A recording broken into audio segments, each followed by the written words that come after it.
Halo adik-adik, ketemu lagi di channel Kak Yudi. Seperti biasa, kakak punya 3 buah cerita rakyat buat kalian. Cerita-cerita kakak kali ini tapi hanya dari Pulau Papua. Cerita yang pertama judulnya Asal Usul Nama Irian. Nah, Irian itu adalah nama kepulauan yang ada di daerah Papua. Nah, dari mana ya nama Irian itu diambil? Kita lihat saja yuk video yang pertama, asal usul nama Irian dari Papua.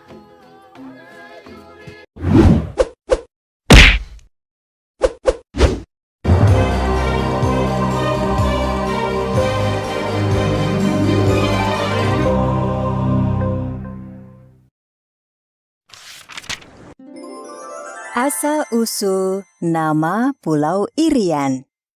Kisah dari Provinsi Papua. Pulau Papua terletak di ujung timur Indonesia. Pulau Papua pada awalnya bernama Pulau Irian. Dari manakah asal-usul nama Pulau Irian? Mari kita ikuti cerita rakyat dari Papua berikut ini. Biak Numfor merupakan salah satu kabupaten yang terletak di Provinsi Papua. Kabupaten Biak Numfor terkenal dengan pantai dan wisata selam yang indah. Menurut cerita rakyat, nama Pulau Irian bermula dari kabupaten ini. Dahulu kala, di Desa Sopen, Kabupaten Biak Numfor, ada sebuah keluarga yang memiliki beberapa anak. Salah satu anak itu bernama Manana Makardi. Namun, sekujur tubuh Manana Makardi dipenuhi penyakit kudis. Ih, bau! Teman-teman, jangan dekat-dekat dia, bau! Maaf. Teman-temannya selalu mencemooh Manana Makardi. Tidak ada seorang teman pun yang mau bermain dengannya. Di rumah, saudara Manana Makardi juga tidak mau bermain dengannya. Mereka justru mengusirnya dari rumah. Manana Makardi semakin sedih. Akan tetapi, dia tidak punya pilihan. Dialah yang harus menyingkir. Ia pun pergi ke arah timur hingga bertemu sebuah pantai. Di pantai tersebut, ia menemukan perahu yang sedang tertambat. Dengan perahu itu, ia mengarungi lautan. Lama berlayar seorang diri, Manana Makardi akhirnya mendarat di sebuah pulau yang banyak ditumbuhi pohon sagu dan kelapa. Ia pun memutuskan untuk tinggal di pulau itu. Setiap hari, Manana Makardi memangkur sagu sampai menjadi tepung sagu. Dari tepung sagu inilah Manana Makardi mengolahnya menjadi makanan. Selain memangkur sagu, Manana Makardi juga menyadap nira kelapa. Suatu sore, Manana Makardi terkejut lantaran bambu untuk menyadap air nira tiba-tiba kosong. Ia kesal sekali. Malam harinya, Manana Makardi memanjat pohon kelapa. Ia duduk di atas pohon untuk menunggu pencuri air nira. Namun, hingga larut malam, si pencuri belum juga datang. Hingga menjelang pagi, ketika Manana Makardi sedang pura-pura tertidur di pohon kelapa, sesuatu yang bersinar dari langit mendekatinya. Melihat itu, Manana Makardi segera menangkapnya.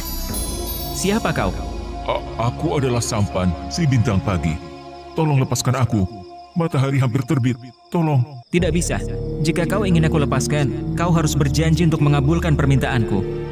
Sebutkan saja, aku akan memenuhi permintaanmu. Sembuhkan penyakitku dan berikan aku istri yang cantik.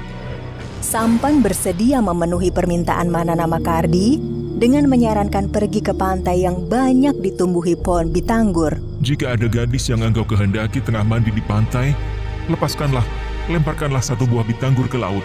Niscaya gadis itu akan menjadi istrimu. Manana Makardi melaksanakan saran Sampan. Ia menuju pantai yang banyak tumbuh pohon bitanggur. Di pantai itu juga banyak gadis-gadis yang sedang mandi. Namun ia tidak tertarik. Pada suatu sore, Manana Makardi melihat seorang gadis berwajah sangat cantik mandi di pantai. Karena terpesona, ia lantas memanjat pohon bitanggur dan melempar buah bitanggur ke gadis tersebut. Gadis cantik bernama Insoraki, putri kepala suku dari kampung Meok Bundi. Ia sudah membuang buah bitanggur yang mengenainya jauh-jauh, tetapi buah itu tetap kembali lagi padanya. Tidak berapa lama, Insoraki mengalami kejadian yang sangat mengejutkan. Perutnya membesar seperti orang hamil. Orang tua dan segenap warga kampung Meok Bundi menjadi gempar dan terheran-heran. Bagaimana mungkin Insoraki yang belum bersuami itu bisa hamil? Mereka tidak percaya, sebab Insoraki dikenal sebagai gadis yang baik akhlaknya. Selang 9 bulan kemudian, Insoraki melahirkan seorang bayi laki-laki. Keanehan kembali terjadi. Warga kampung Meok Bundi melihat bayi itu tidak menangis ketika baru lahir. Insoraki menggelar pesta dan menamai bayinya Konori. Manana Makardi datang menghadiri pesta tersebut. Ketika mendapati Manana Makardi, bayi Konori mendadak berteriak-teriak. Orang-orang semakin terperanjat saat Konori menjelaskan bahwa lelaki berpenyakit kudis di seluruh tubuhnya itu adalah ayahnya. Manana Makardi akhirnya menetap di kampung Meok Bundi. Namun, kepala suku dan warga kampung meninggalkan kampung mereka karena tidak tahan mencium bau busuk dari tubuh Manana Makardi. Mereka merasa jijik melihat tubuh Manana Makardi yang penuh dengan kudis itu. Kampung Meok Bundi pun akhirnya sepi dan hanya dihuni Manana Makardi, Insoraki, dan Konori. Manana Makardi merasa sedih mendapati kenyataan itu. Ia pun menagih janji sampan. Dari sampan, ia mendapat petunjuk untuk menyembuhkan penyakitnya. Manana Makardi lalu membakar kayu-kayu kering. Insoraki bingung dengan perbuatan suaminya. "Untuk apa kau membakar kayu-kayu ini, suamiku?" Tenang dan menjauhlah, kau akan melihatnya nanti. Setelah api membesar, Manana Makardi lewat di tengah api besar yang menyala-nyala. Ajaib! Manana Makardi keluar dari nyala api dengan tubuh bersih dari penyakit kudis. Wajahnya sangat tampan. Insoraki takjub dan bahagia melihat perubahan suaminya. Sejak peristiwa tersebut, Manana Makardi mempunyai berbagai kesaktian. Manana Makardi lantas menyebut dirinya Masren Koreri, yang berarti lelaki yang suci. Manana Makardi lantas mengajak anak dan istrinya untuk melayari laut luas. Mereka mendarat di Pulau Numfor, tepatnya di Mandori. Manana Makardi dan anak istrinya memutuskan berdiam di tempat itu. Cuaca Mandori di pagi hari sangat dingin dan diselimuti kabut tebal. Namun ketika matahari terbit, udara berubah menjadi hangat dan kemudian menjadi panas. Ketika mendapati cuaca yang panas, Konori berteriak-teriak memanggil ayahnya. "Ayah, Irian, Irian!" Sejak saat itu, wilayah daratan luas di seberang Mandori disebut dengan nama Irian. Irian dalam bahasa Biak berarti tanah yang panas. Namun ada juga yang memaknainya sinar matahari yang menghalangi kabut di laut. Daratan tersebut kini bernama Papua, yang berasal dari kata Sub-i Papua, yang artinya tanah di bawah matahari terbenam. Sebab orang Biak melihat Pulau Papua di sebelah barat, seperti tempat matahari terbenam. Wah, ternyata nama Irian itu artinya tanah yang panas ya adik-adik. Nah, untuk cerita yang kedua ini tentang asal-usul pohon yang sangat banyak manfaatnya bagi manusia. Pohon itu dari akarnya, batangnya, buahnya, daunnya, semua bermanfaat. Kira-kira apa ya namanya adik-adik? Ya, namanya adalah pohon kelapa. Nah, di sana ada cerita tentang asal-usul pohon kelapa. Kita lihat saja yuk ceritanya. Asal-usul pohon kelapa dari Papua. Asal-usul pohon kelapa. Cerita dari Provinsi Papua. Pohon kelapa merupakan jenis tanaman yang hampir semua bagiannya memiliki manfaat bagi manusia. Tanaman yang memiliki nama ilmiah Cocos nucifera ini termasuk tumbuhan tropis dan bisa ditemukan pada hampir semua wilayah di Kepulauan Nusantara.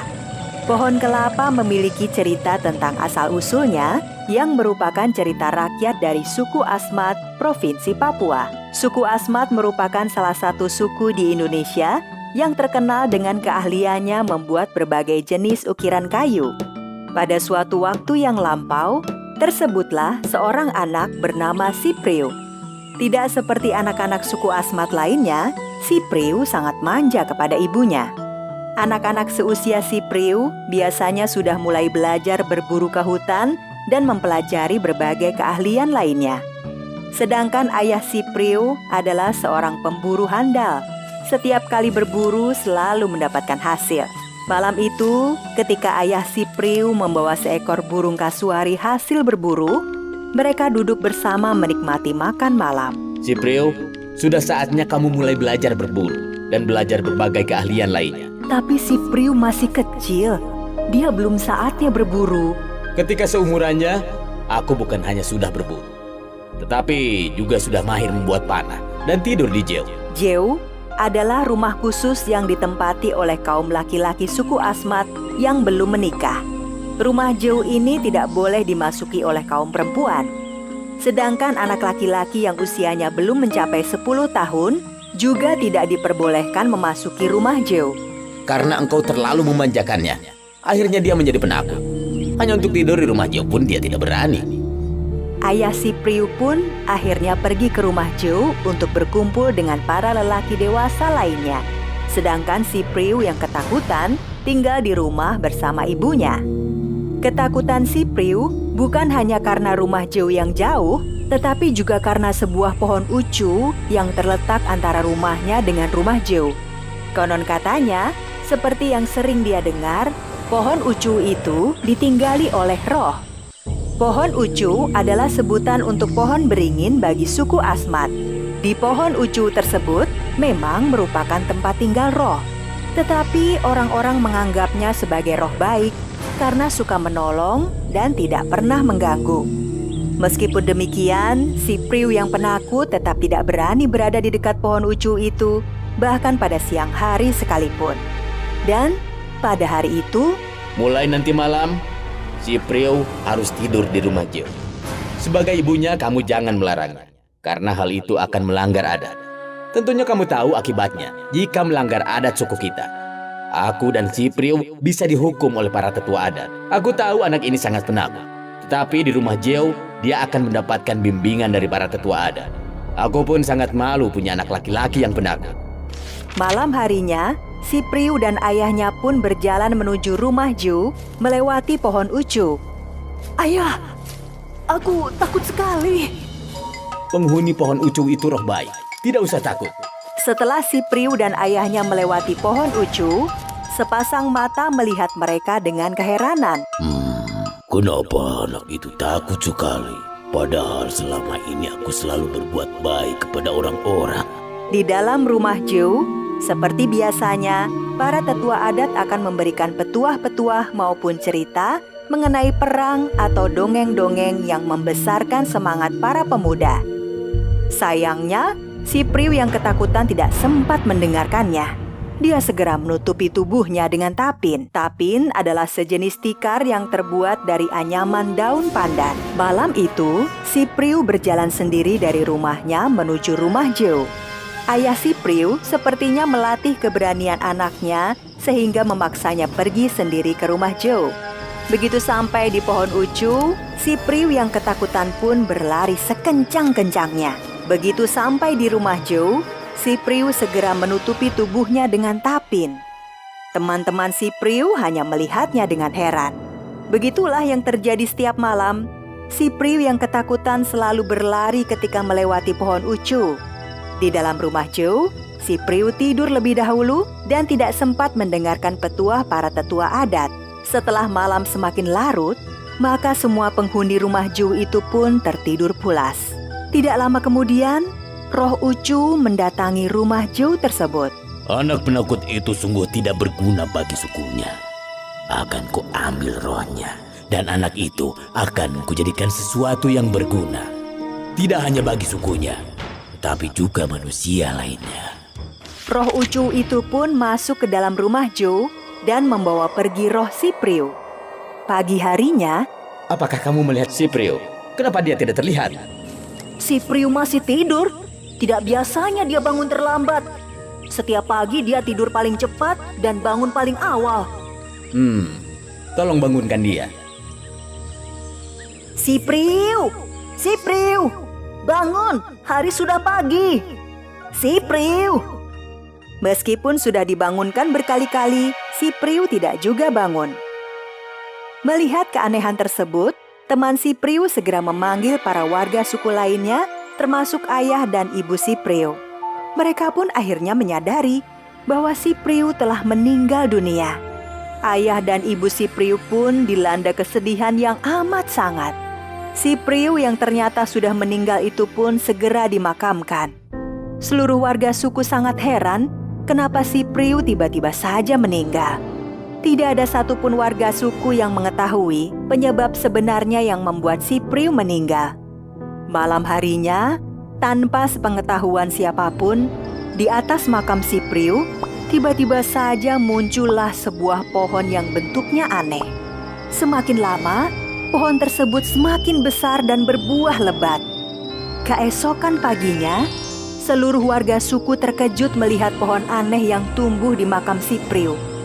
Sebuah pohon yang belum pernah mereka lihat sebelumnya. Pohon yang tumbuh di makam si Priu itu kemudian disebut dengan istilah jisin atau pohon kelapa dalam bahasa suku Asmat. Sedangkan buahnya disebut dengan istilah Akya Manmak, yang artinya buah yang berasal dari orang mati. Pohon kelapa menjadi pohon yang memiliki manfaat dari akar, batang, dahan, daun, dan buahnya. Pohon kelapa merupakan salah satu tanaman yang memiliki manfaat sangat besar bagi manusia. Cerita kakak yang terakhir ini judulnya Biwar Sang Penakluk Naga. Nah, di sana dulu ada naga yang sangat jahat. Dia sering melukai manusia yang lewat di daerahnya. Dia tinggal di sebuah sungai yang sangat besar. Nah, di sana juga ada namanya Biwar. Biwar itu seorang laki-laki yang pemberani dan dia berhasil untuk menaklukkan si naga. Ceritanya kita lihat saja yuk lanjutannya di video kakak yang terakhir, Biwar Sang Penakluk Naga dari Papua. Biwar Sang Penakluk Naga. Cerita dari Provinsi Papua. Pada zaman dahulu, tersebutlah sebuah kampung yang terletak di wilayah Mimika, Papua. Mimika merupakan salah satu kota yang terletak di Provinsi Papua. Kota ini awalnya merupakan wilayah setingkat kecamatan bagian dari Kabupaten Fakfak. Tahun 1999, Mimika secara resmi dijadikan wilayah setingkat kabupaten. Kehidupan kampung tersebut berlangsung aman dan tentram. Penduduk kampung hidup dengan damai dan saling bekerja sama satu sama lainnya. Seperti masyarakat Papua pada umumnya, makanan utama penduduk kampung tersebut adalah sagu. Mereka mencari sagu di hutan dan kemudian mengambil sari patinya sebagai makanan. Bagian ini biasanya dilakukan oleh kaum laki-laki. Setelah menebang pohon sagu, mereka akan merebahkan dan mengulitinya untuk menumbuk hati sagu yang ada di dalamnya. Hati sagu yang ditumbuk dengan menggunakan pangkur akan menghasilkan remahan seperti ampas kelapa. Inilah yang disebut dengan sagu. Selanjutnya, proses pengolahan sagu biasanya akan dilakukan oleh kaum perempuan. Sagu yang berada di wadah khusus kemudian diperas. Air perasan inilah yang mengandung sari pati sagu dan dibiarkan hingga mengendap. Setelah dibiarkan setidaknya sehari semalam, maka akan terlihat endapan berwarna putih di wadah khusus karena air di atasnya sudah menjadi bening. Air yang sudah bening itu dibuang hingga hanya endapan sagu yang tersisa. Endapan sagu tersebut dibentuk bulat menyerupai bola dan dimasukkan ke dalam wadah yang disebut tumang. Suatu hari, persediaan sagu sudah menipis. Beberapa warga, baik laki-laki maupun perempuan, dengan membawa 10 perahu kecil berangkat ke hutan mencari pohon sagu. Perjalanan mencari sagu membutuhkan waktu yang lama dan melintasi sungai di antara jurang dan hutan nan lebat. Tiba-tiba, seekor naga yang sangat besar dan menyeramkan menghadang rombongan para pencari sagu tersebut. Naga menyerang 10 kapal itu dan menewaskan semua penumpangnya. Ternyata tidak semuanya tewas. Seorang perempuan yang sedang hamil justru berhasil selamat dari amukan sang naga. Perempuan itu berenang ke tepian dan berlari masuk ke dalam hutan. Setelah lama berlari, perempuan tersebut menemukan sebuah gua. Karena merasa sudah aman, dia memutuskan beristirahat. Tidak mungkin bisa pulang. Akhirnya perempuan tersebut memutuskan bertahan hidup sendirian di hutan. Untuk makan sehari-hari, dia mencari umbi-umbian atau buah-buahan. Beberapa bulan kemudian, perempuan tersebut melahirkan seorang bayi laki-laki.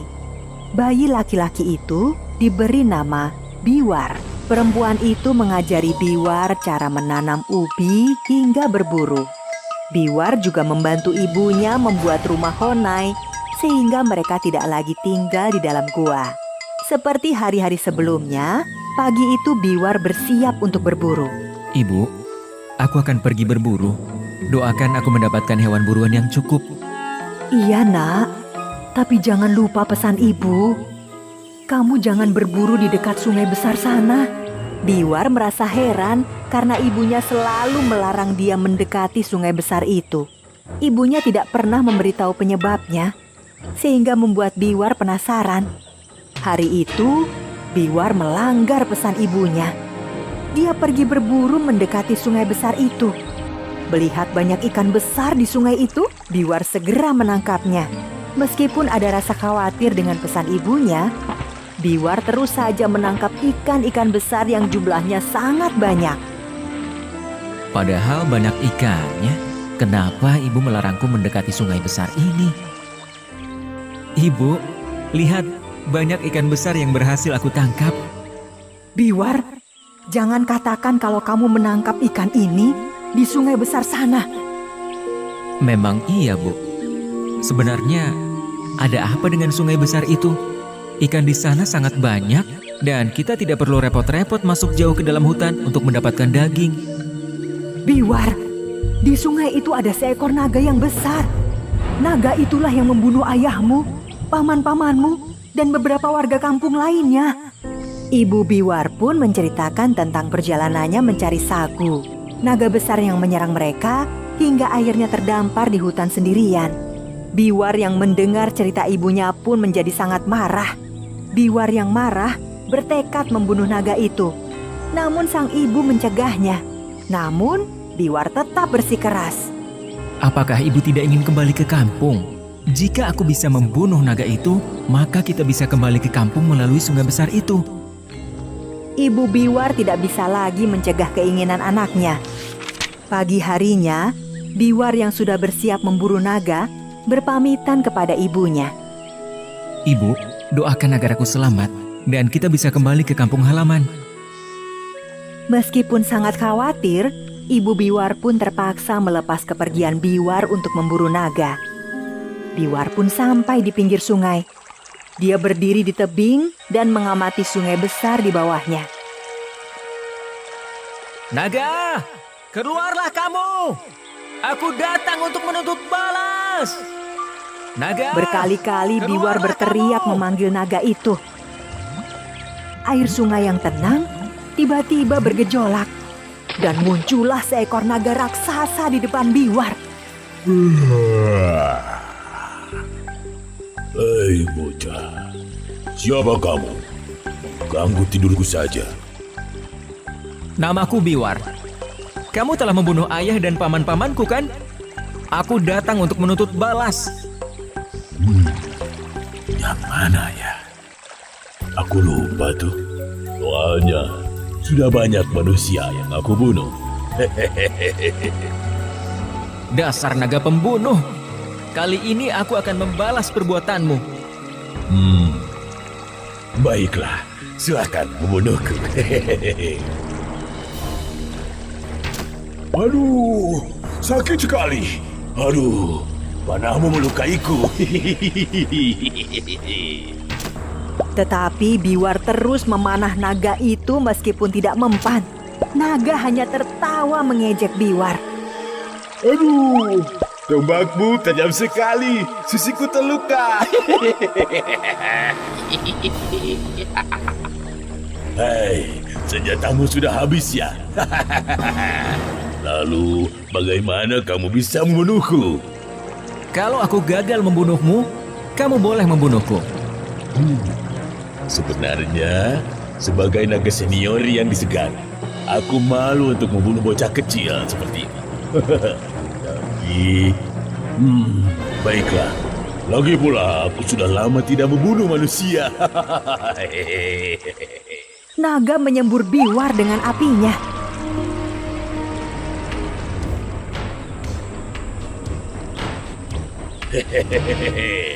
Aku sekarang kamu menjadi abu. Hei naga, aku belum mati.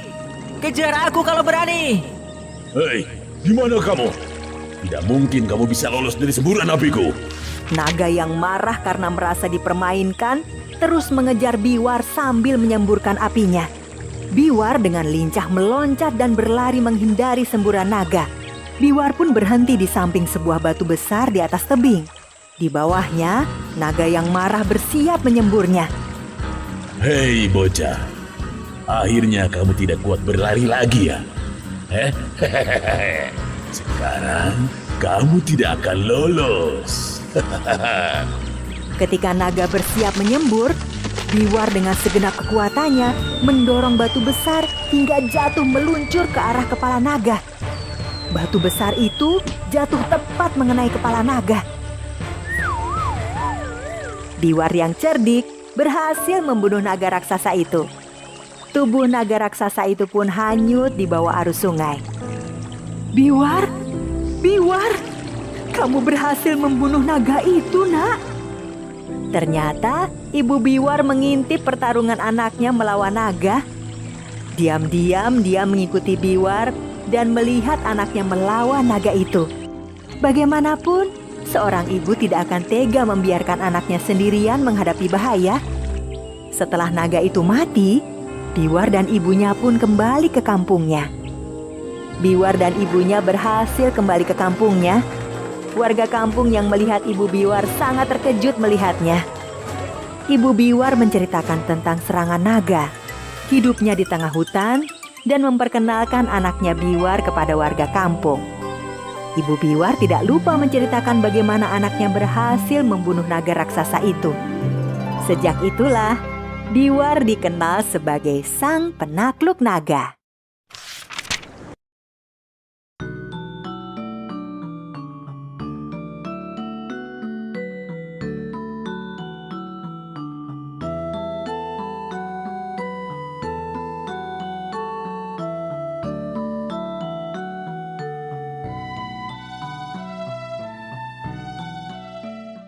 Gimana adik-adik cerita kakak kali ini? Semuanya seru-seru kan? Kakak akan menghadirkan video-video tentang cerita rakyat dari seluruh Indonesia buat kalian.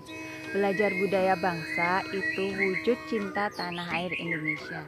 Sampai ketemu di video-video berikutnya. Dadah!